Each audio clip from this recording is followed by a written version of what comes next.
Hey everybody, it is Saturday morning and I think it is high time we take another trip around the world. It's been a couple of weeks since I've done one of my around the world updates on my fish room, and so today we're going to do just that.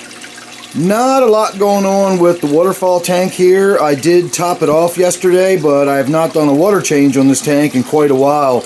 Every time I check the nitrate just to see what's going on with the tank, it always seems to be sitting really low. So I'm not sure if it is the plants that are in this tank that are drinking up the nitrate. It's not heavily stocked, but it's not lightly stocked either. So I'm not exactly sure what is going on with the lack of nitrate buildup in this tank. This is one of my tanks that has a lot of mulm in the bottom, and I'm beginning to suspect that the mulm might have something to do with the low levels of nitrate.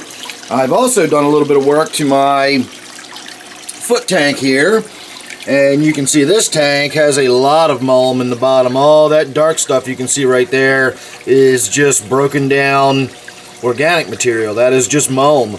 And in this tank yesterday, when I was doing a little bit of maintenance on it, I saw some bubbles being released from the mulm. It was just bubbles coming up out of it, very small and infrequent, but there were definitely bubbles coming out of it, and that indicates that some kind of biological process is happening in there and something is going on. So I'm going to be doing a little bit more thinking about and looking into the mulm and how that mulm actually has an impact on our aquarium. So that's kind of what's been on my mind lately as far as what's going on in the fish room.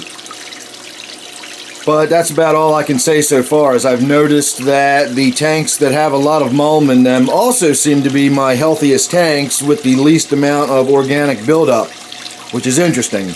So anyway, that is what's going to be the theme for me going forward for the next couple of days anyway, I've been thinking about. And so you can probably look forward to some videos of me discussing that sort of thing coming up.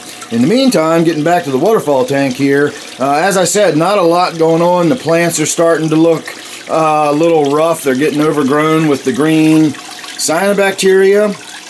I am getting a little bit of new growth here on my temple plants, so that looks okay. And then my plants that are in planters next to the waterfall are doing fine. That's my dead nettle, that's an arrowhead plant, and those of course are doing well enough. And then the tank itself, or the waterfall itself, as I said, it's just getting really overgrown with the cyanobacteria and the algae.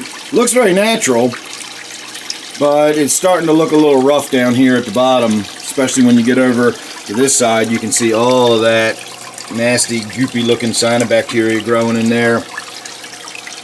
So I don't know, one of these days we'll get around to doing something with this waterfall. I kind of thought that this summer might be the year we get in here and rebuild this, and it still may.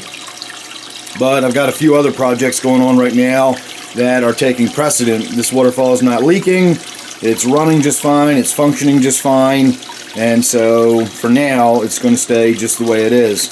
So let me go ahead and get the lights turned out here so it will not be giving us so much glare as we make our way around the rest of the room. And we will come over here to the 29 miscellaneous. So I finally got in this tank yesterday and did a big water change. This is one of those tanks that I don't often do water changes in. I just sort of top it off when it needs it. But yesterday I did get in there, I did a big water change. I got the front glass all wiped down.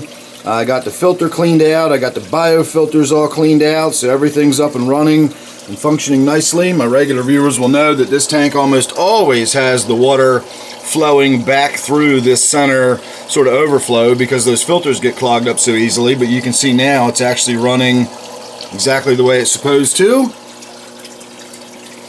And the fish are all looking good. I did take this cichlid stone. This is an artificial stone that has a hole in it, very similar to this one here. And you can see that one there has a little loach hiding in it. You can see his little nose sticking out. And this one, when I moved it from the back of the tank, I brought it around and put it in the front of the tank. And when I did it, it had a loach in it the whole entire time. When I set it down, I saw it stick his little head out like a cuckoo clock, wondering what was going on. It had a new look out its front door. So I moved that to the front, so hopefully we'll get to see a little more activity with the loaches coming in and out and that sort of thing. I considered getting in there and trimming the plants back. This tank is getting a little bushy, but I decided I was going to wait, and we will do that on video whenever I get in there and do it, and we'll document me getting in there and trimming those plants up. It's only going to be removing some of this Java fern, and I will probably have to trim that Anubias back. So once we do those two things, this tank will be looking a lot better. Try to get a little bit of a look at my angelfish here. This is one of my favorite angelfish. It's absolutely beautiful, but it is in a tank that doesn't have great lighting on it, and it's also in a tank that makes it very difficult to get video of it without getting glare from other tanks, and so we don't really often get a good look at that angelfish. But it's a beautiful, beautiful angelfish. You don't realize how much little hints of iridescent blue are in this fish around its gill flaps, and of course you can see all the dark smoky looking markings, and the fish itself is almost silvery. Absolutely beautiful angelfish, and of course you can also see how long and flowing its fins are. That is something I like on angelfish. I know not everybody likes those long flowing fins, but I do. And so this is a really good looking angelfish. I'm really happy with the way that's turning out as it grows up. So that is about all that's going on with the 29 miscellaneous. Got a nice big water change, glass wipe down, and all that good stuff. And you will see as we move along that that's going to be a common theme. I did a bunch of work in the fish room yesterday getting ready for Friday night's live stream. And as a result, we got a lot of nice, clean, shiny tanks to look at today. This is my 55-gallon Gourami tank. And likewise, got in there yesterday, did a big water change, got the glass all wiped down inside and out. And I also recently went along the very bottom edge and took a razor and scraped all of the algae that was down right at the substrate line, and that allows us to see in there and actually see some of the fish down on the bottom a little more easily. You can see I have some of those dojo loaches. Saw another one right here just a moment ago. Don't know where it is now. But those dojo loaches are really tough to see sometimes when they're down on the bottom, and we had all that stuff right there down at that bottom edge. So that's all gone and cleared up. I did remove a little bit of the Java moss in the back that was sort of interfering with the intake for the filter. I got that all cleaned up. I got the filter intake all opened up and allow the water to flow in there a little more freely. And then of course we've still got all of the gorgeous gouramis in here. This tank just looks so good now that I've got the lighting set up proper on this tank. I'd love to see that angelfish we were just looking at in this tank. I think it would be pretty amazing looking. But as I said, the gouramis themselves look awesome. I'm not sure why I'm not focusing on any of them right now, but there you go.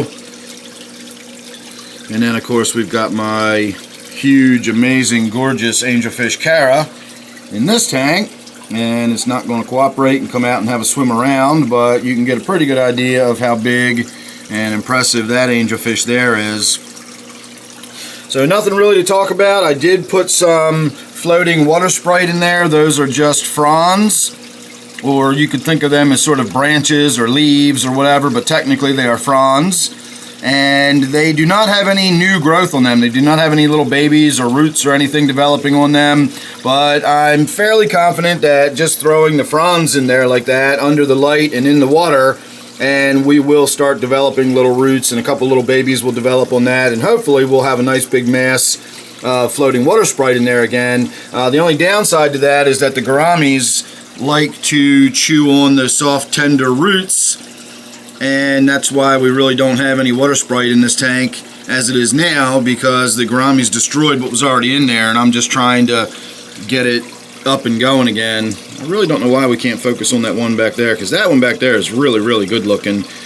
This one here is actually decent looking, but doesn't hold a candle to these two in the back that are just spectacular.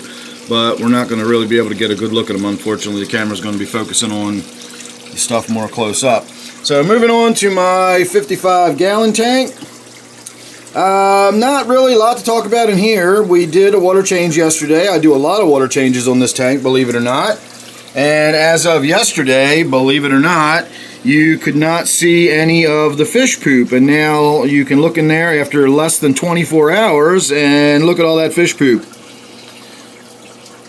And that is exactly why I have to get in this tank at least once a week, usually every several days, every 4 or 5 days I'll get in here and I will do a water change. Not necessarily a big one, but enough that I can go around and vac up all of that fish poop off the bottom. This is one of my tanks that I've got a big fish in here. It's too big for the tank and it produces waste faster than the tank is able to break it down and decompose it. What I want to see is all that mulm we were talking about earlier. That's the end product of everything after it's been broken down and is no longer fish poop or leaves or uneaten fish food. It gets broken down into mulm, which is the end product of that sort of recycling process. It's sort of composting it down into its finished product, which is good for your plants and just seems to be good for your tank in general.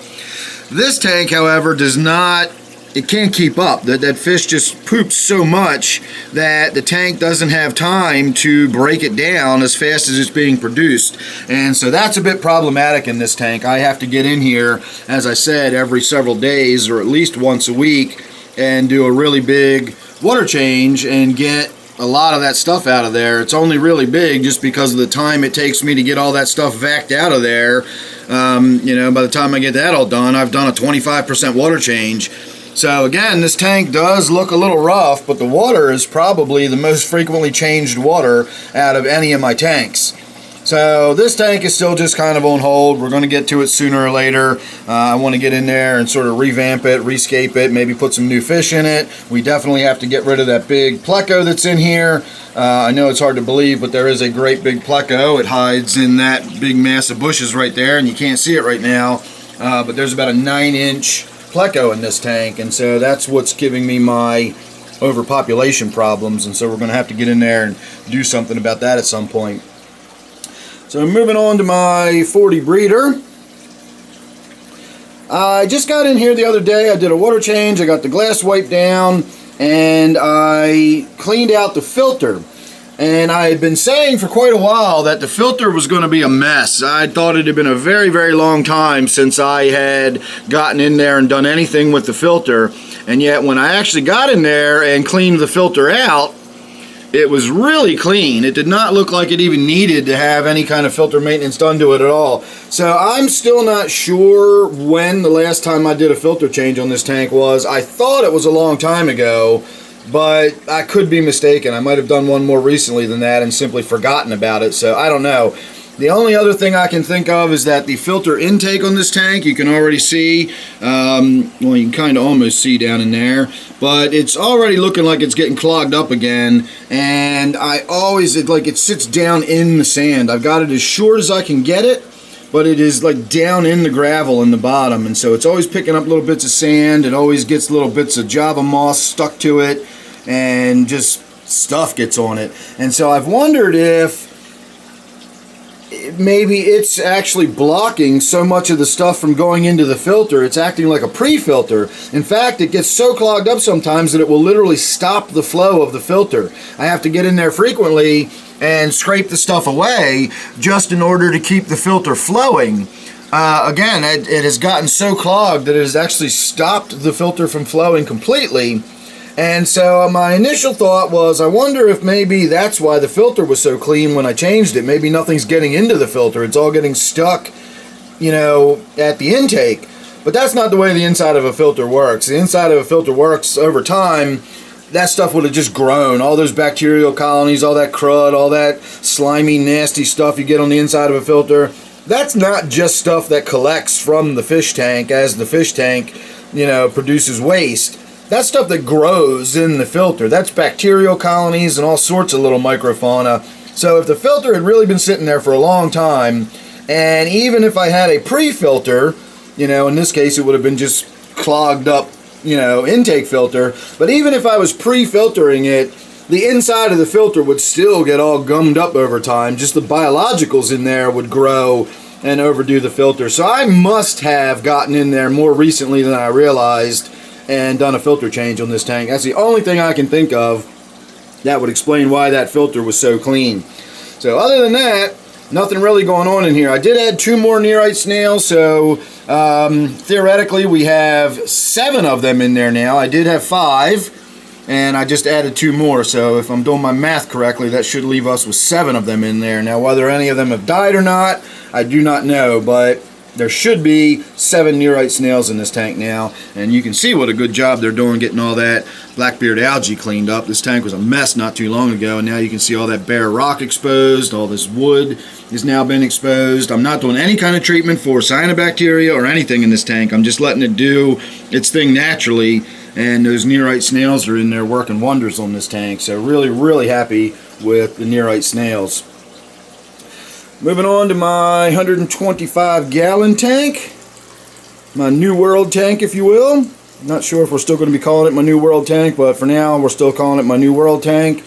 Nothing going on in this tank either. Yesterday, in preparation for my Friday night live stream, don't forget I do a Friday night live stream at 8 p.m. Eastern Time. And in preparation for that yesterday, all I did in this tank was just top the water off. It needed about an inch of water. And while the water was topping off, I got in there and wiped down the glass so that we could have a little bit of a look in there while we were sitting in front of it. So we've got some nice, good tannin stained water starting to develop. It's really starting to look nice and tea stained. I like that, but you know, it gets to a point where you got to do something about it, because I also like being able to see the fish that are in the tank. We're trying to see one right now. My big sunfish back there is just getting absolutely enormous. And this one is the one I'm really turning out to be happy with. That is the jewel cichlid that I added. I bought it kind of a spur of the moment, impulse purchase. Didn't know what to do with it. Started it out in a different tank, but it turned out to be so aggressive that I wound up putting it in this big 125-gallon tank with much larger fish.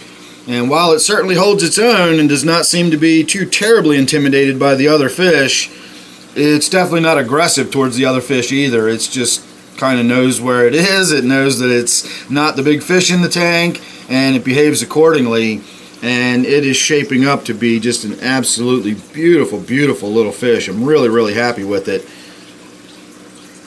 So that is my jewel cichlid. And everybody else is kind of subdued this morning. I'm surprised. They usually get all excited and come up against the glass when they think they're getting fed. Maybe because it's so early in the day, they just realize this is not a feeding time. This is just me coming in here. I guess if I was coming in here a little later in the evening, maybe they'd be getting a little more excited, thinking it was getting closer to feeding time. So there you go. Not a lot going on in this tank. Like I said, no real changes. Didn't get in there and do anything. Just sort of wiped the glass down and topped off the water a little bit.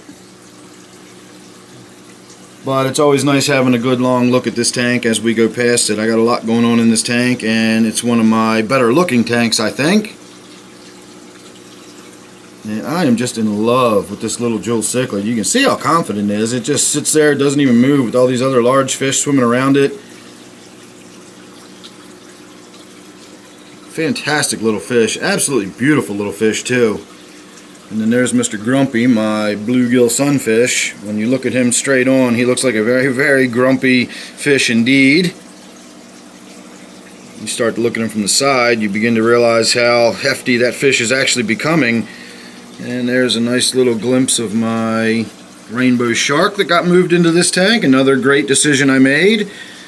That rainbow shark was giving a lot of harassment to my new discus that are in my other 125-gallon tank, and as a result I moved it over here, and likewise I've not had any issues with it at all since moving it into this tank.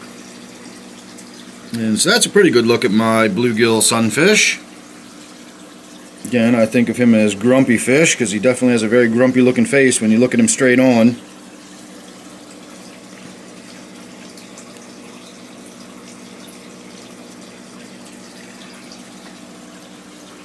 So, alright, moving on. My snail tank is green. Don't know what to say about that really, but I got 2 tanks right now that have just turned green on me. I got this one and my quarantine tank. So, not entirely sure what I want to do about this. I might just empty the tank, take the snails out, clean it out, fill it back up, and throw the snails back in. That wouldn't be terribly difficult. Again, it is a snail tank. It's not like it's a complicated system or anything. But I don't know where that green water came from. I had 2 tanks, like I said, this one and my quarantine tank within the last couple of weeks just turned green. I have no idea what caused them. I don't know why I suddenly have this green water outbreak, but in my experience, the only way I've ever gotten rid of green water in the past was by using UV clarifier light, and that will get that green water out of there. But I will have to buy a special sterilizer for this size tank, or clarifier rather. It's not technically a sterilizer, but a UV clarifier. So I don't know how I would even get one. I'd have to find a really small one to even put in that tank. So we'll see what happens, but that's what's going on in my snail tank right now. We just got a lot of green water happening. My native tank here, not really much going on in here. I'm just kind of letting this tank do its thing. I haven't done a water change or cleaned it out in a while. I keep topping the water off as it gets a little bit lower, but my filter pump, you can see, is not pumping. That thing gets clogged up, and every single day I have to get in here and reach down to the bottom and get the grate cleaned off, and I gotta turn the little valve back and forth a couple times and get it opened up, shake it a little bit, and after all that I get a little bit, well, you can't really see it, there you go, I got a little bit of water flowing out of it again, but that is a greatly reduced flow. This is like I think it's an 800 gallon per hour power head. It was the pump I used to have in my waterfall tank, so that used to power my waterfall, and now you can see how a little bit of water is actually flowing out of it. So I definitely need to get in there, pull that pump out, clean it out thoroughly, get the inside of it all cleaned out and all that. You know, again, it's just biofilm, just growth and stuff that just builds up, and you know, in an aquatic environment that just happens over time. So from time to time you need to get in there and, you know, clean out the inside of your pumps and that sort of thing. Otherwise, everything in this tank is still just ticking over. I did take all of the gambusia, or the mosquito fish if you prefer. You can just about make a few of them out through the grunge there. I took them and took them out of my experimental tank. I finally shut that experimental deep sand bed tank down, and so I threw all of the gambusia in this tank because I already had a bunch of gambusia in here. So it's kind of hard to see because the water's so cloudy. I just got it all stirred up by sticking my hand in there. I got all that mulm and everything swirled up off the bottom. You can see this is another one of my tanks. It has a ton of mulm in the bottom. And by sticking my hand in there like that and getting all that swirled up and scraping on that filter and everything, I just swirled a bunch of it around. The water will clear up again as it settles down. It's not cloudy water necessarily. It's just a bunch of disturbed stuff and particulate matter swirling around in the water. Again, you can see over here it's not as cloudy because the roots are just keeping the water from flowing around. So this tank definitely needs a do-over or a makeover or something. I don't know. I'm almost getting tired of this huge piece of wood, as amazing as it is and as much fun as I had finding it. And we had an adventure going out and collecting it and bringing it home. I've been watching that moss. I put that moss on there myself. I've been watching all this moss here grow and take over all that. My water sprite in the back is doing really great. Even this pothos plant in there is just thriving and doing really well. You can see that's growing everywhere. But it just looks awful. I mean, you look in there, you can't really see the fish. My crayfish is still in there. I still have at least one crayfish, at least as of a few days ago I saw it in there, so I'm assuming it's still there. This pothos plant now gives it plenty of ways to escape and crawl out of there, so it may not be in there at this point anymore. But as of a few days ago, the crayfish was still in there. So I don't know, we'll get around to this tank one of these days. This is another one of those on my list of it's functioning, so leave it alone, but I do want to change it up and do something to it.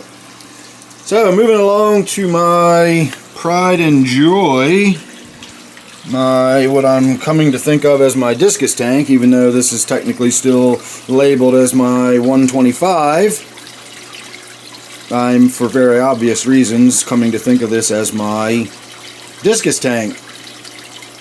So not much going on in here either. I am working on getting some more discus right now.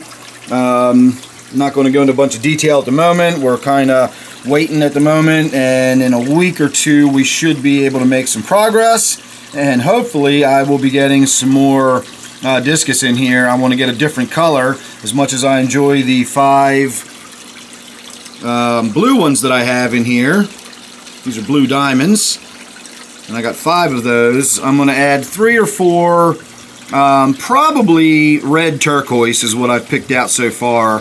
I think that red and blue combination will look really nice. The reds will go nicely in this tank.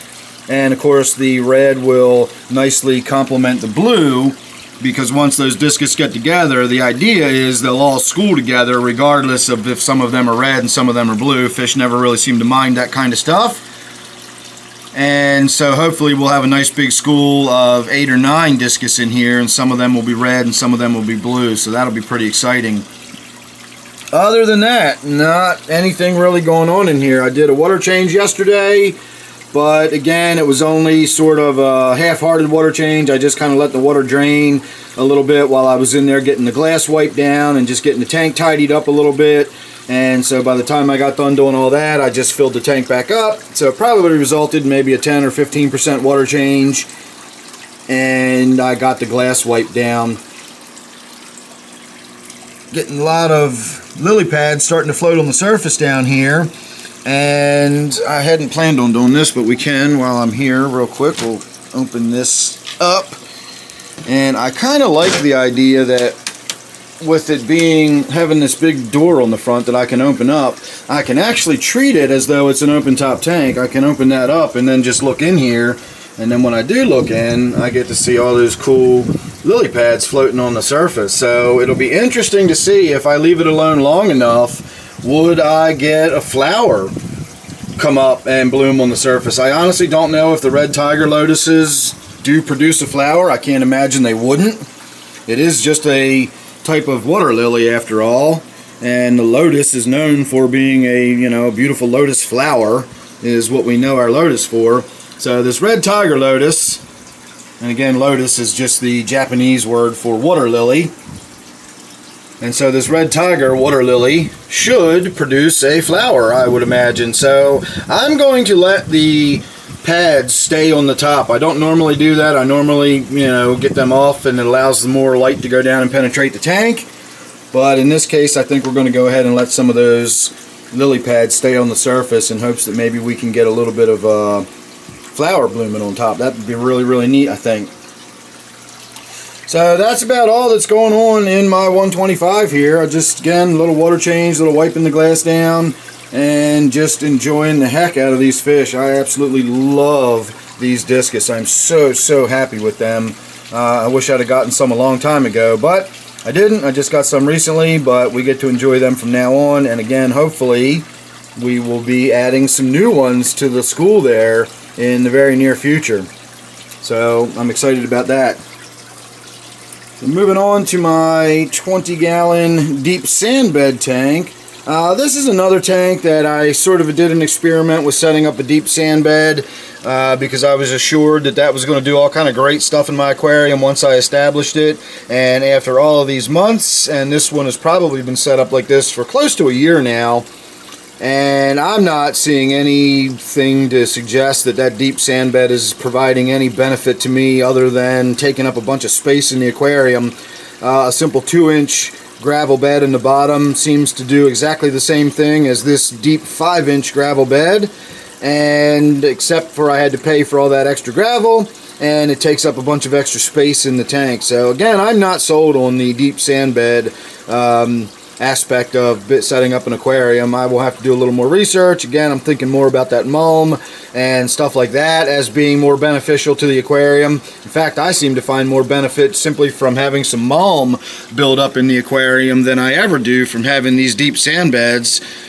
So again, I don't know, but my GBRs are looking amazing in here. That's the larger one, I believe, is the male, and here's the smaller one, I think is the female. And they are both just beautiful and vibrant and healthy, and they look fantastic. So interestingly enough, once again, my PetSmart, inexpensive, low budget GBRs seem to have done fairly well. I've got both of these in here, and I still have the one in my wife's tank upstairs that is just looking beautiful. And that likewise was just a cheap, inexpensive little PetSmart GBR. The one that I got from the House of Tropicals, the $20 GBR, the very expensive GBR, did not live very long at all. I've gotten a couple of those expensive GBRs, and I've not had much success with either of them. The only real success I've been able to seem to have is with these low budget ones, these ones that come from the PetSmart. So I don't know, but anyway you slice it, they're doing well. The tank looks good. Love that piece of wood in there. Love the way the Anubias is growing onto it. I don't know whether it's actually attaching to it yet, but it's still wedged between those two pieces of wood well enough that it kind of looks like it's growing up and off of it. So all in all, I'm really happy with the way this tank is shaping up. Again, I'd fucking remove some of that sand and gravel in the bottom and just make it a normal 2-inch gravel bed in the bottom. That's the way I will be setting up tanks from now on. Again, I'm just not sold on this idea that this deep sand bed is really giving me anything worthwhile. So moving on to my quarantine tank. As I said, I've got a problem with the green water in this tank too, but I did a pretty big water change yesterday. I reduced how green it is. You can actually see into the tank a little bit now. You can actually see the fish swimming around. So I've got 5 long fin skirt tetras in there. They're still doing well. They look fine. And then down here on the bottom, you can see I've got that rabbit snail, which is on the glass, so it's still alive and well. And somewhere in there, I have that black spike snail. And that one doesn't, I don't know, I never really see that one move around, but it always seems to be in different places. I actually think that dark spot you can see back there in the corner is where it's sitting right now. So it does move around, I just don't see it being really active. So it's definitely still alive. It's just not a very active snail like that rabbit snail. I actually see that rabbit snail moving around the tank quite a bit. So that's kind of interesting. So everybody's ready to go. I can put them wherever they want. They've been in quarantine long enough now. They still look fine. I shouldn't have any issues with that. It's just a matter of I now don't really know exactly where I want to put them. So we'll have to wait and see what happens with my fish that are in quarantine. Moving on to my figure 8 puffers tank here. We're going to turn this forward light fixture on just so we get a little more light in the tank. I got in here yesterday and did a pretty big water change, at least big by the standards of this tank. It was about 10 gallons. I pulled 2 buckets out and I used my open-ended siphon hose rather than the gravel vac, so you know you get a really powerful suction on the siphon. And in doing so, I was able to remove so much dead cyanobacteria. It came off the back glass in huge sheets, and I mean huge sheets. They were so big they would not suck up into the hose. I actually had to pull them out by hand, and it was like throwing sheets of newspaper away. They were giant pieces of cyanobacteria across the back glass. If you're familiar with this tank and you've been watching it over time, you'll know that all the plumbing and the plastic pipes in the back were so covered with cyanobacteria you couldn't even see them anymore. All that stuff came right off. A lot of the stuff on the side glass just came right off, and all of the stuff that was covering all of these rocks just came right off and just sucked right out of the tank. A bunch of loose stuff that was in the vegetation just sucked right out of there and cleared out of the tank. And I likewise was able to clear off all of these rocks and get all of the cyanobacteria and scum that was on those rocks off of there. So that was after the ChemiClean treatment. You know, the ChemiClean doesn't make the stuff go away, it just kills it, and then you still got to get in there and actually remove all of the stuff once you've gotten it killed.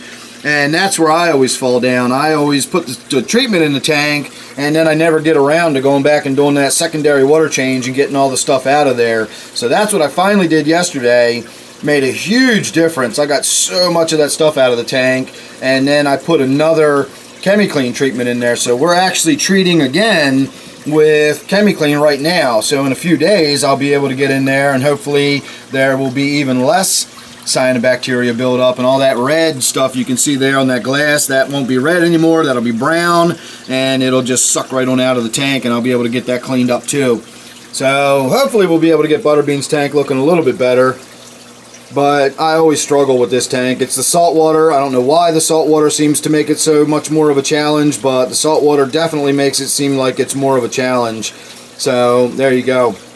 Alright everybody, that was it. We are all the way back more or less where we started. So I am going to say thanks for watching that. Make sure you're subscribed, ring that bell, all that good YouTube stuff, and then don't forget, of course, I always do live stream every Friday night at 8 p.m.